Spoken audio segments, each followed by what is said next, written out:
4 games of Hoops on a Tuesday night. Arguably play of the year in the Pacers-Milwaukee game. Cleveland now has 2 15-game win streaks this season and a 12-game win streak, which is almost unheard of. And Zion gets his second career triple-double. My name is Shlomo Stark. My name is Levi Jacob. And this is the NBA Daily Recap in 15 minutes or less.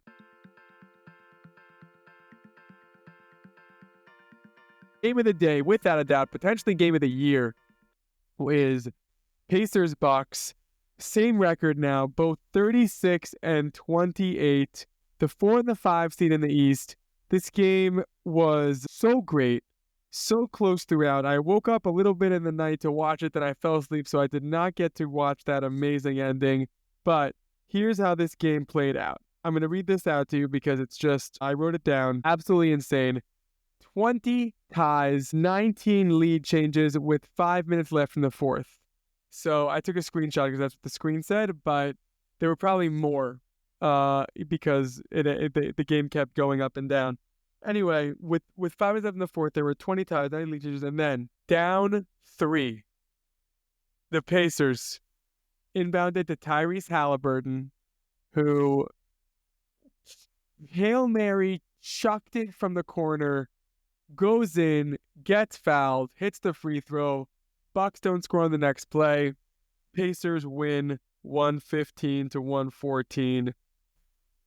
Really, really exciting. I don't have any more thoughts on this game, but it was really cool. Levi, let's go. Give me some analysis.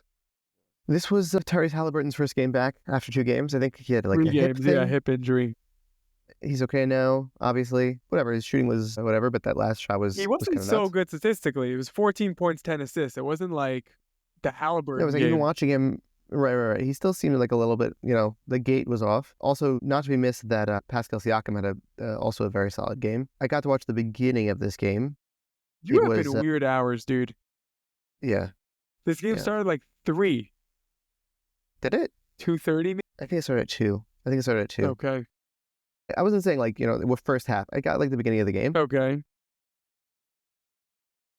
And yeah, like from the get-go, there was just a lot of, like for most of the games last night, there was a lot of intensity. People are like feeling the pressure of the playoffs of, everyone's trying to get their shine. Right. Well, unless Detroit catches up, this is very likely the 4-5 matchup, which is a super exciting.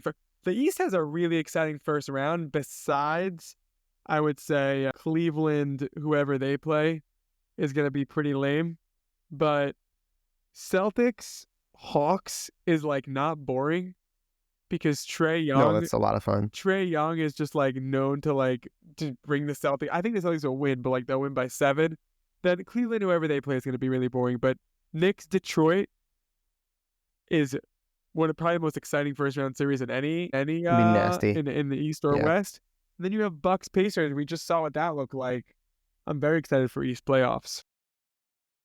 Yeah, they're gonna be fun. Yeah. Next, got to give props to the Cavs. I did it in the intro. They win 109-104. Darius Garland played well this game. He scored 18 of his 30 points in the fourth quarter. They rallied. They were down, but they ended up winning 109-104.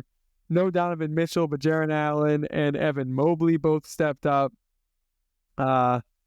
Cleveland is 55-10, tying the 5th best start in NBA history. They have the best home record in the league of 30-4. They are the 7th team to win 55 of their first 65 games. Every other team won the championship except the Spurs in 2016, who lost in the second round. That was the year the Golden State Warriors were going 73-9. This Cleveland team is historic, and I still don't believe in them. I'm not a believer to that extent of Cleveland. I don't think they're going to win the championship. I think they're a very good team. It'll be fun in the playoffs. Again, they also have a lot of depth.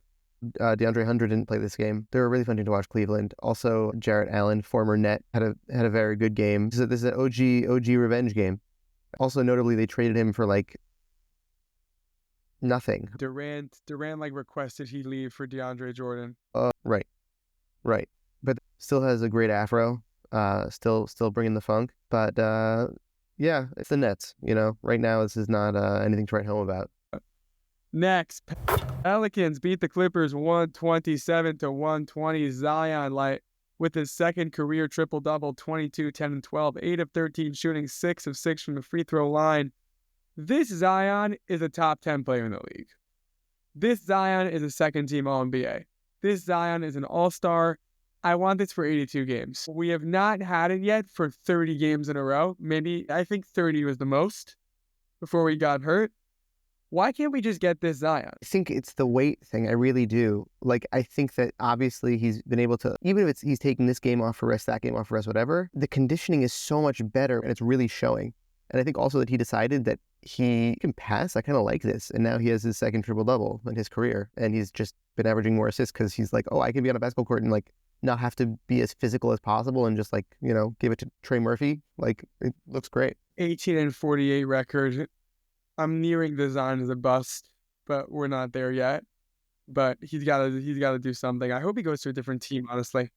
All right, next, last game of the day. Pistons beat the Wizards 123-103.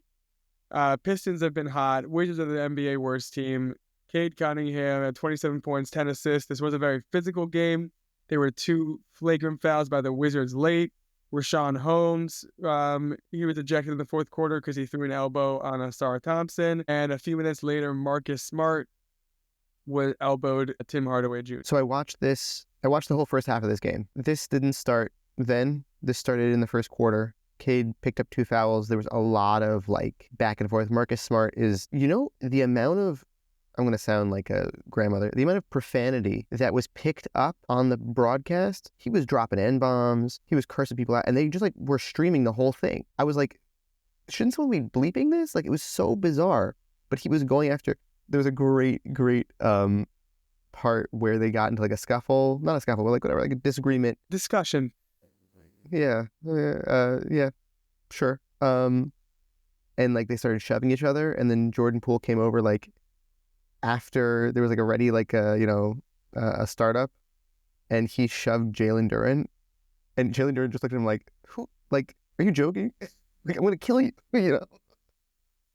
It was a very intense physical game from the Wizards. Good for them. 13 and 51, getting physical. Okay, that was the NBA of the Week. I'm in 15 minutes or less. I want to thank you, Levi, for coming on. I want to thank you, Max, for producing. I want to thank you for listening.